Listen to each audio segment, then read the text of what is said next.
اور کیا ہے لوگوں کو مسائل بتا دیے، صرف یہ کوئی کام ہے کرنے کا؟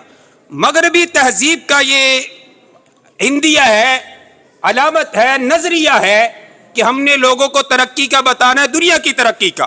الحمدللہ ہم لوگوں کو دنیاوی اعتبار سے بھی بنا رہے ہیں، اور ہمارا آخری مشن، ہمارا ہدف جو ہے وہ ان بچوں کو آخرت کے لیے تیار کرنا ہے۔ اس کے لیے جو چاہے لوگ ہمیں تانے دے، ہم انشاءاللہ ان کے تانے برداشت کرنے کے لیے تیار ہے، لیکن جب تک ہم یہاں پر ہیں، یہ ہم انگریز کو جہاں پر اس نے اتنی سازشیں کی ہیں، یہ دنیا کو پیغام دیں گے کہ آنے والے وقتوں میں جن کے خلاف تم نے سازشیں کر کے ہمارے اپنوں کو ہم سے جدا کر دیا، ایک خلیج علماء، طلباء اور ان لوگوں کے درمیان پیدا کر دی جو اسکول و کالج کے اندر پڑھ رہے ہیں، یہ خلیج ہم نے انشاءاللہ ختم کرنی ہے۔ سب اس کا ارادہ کرتے نا انشاءاللہ۔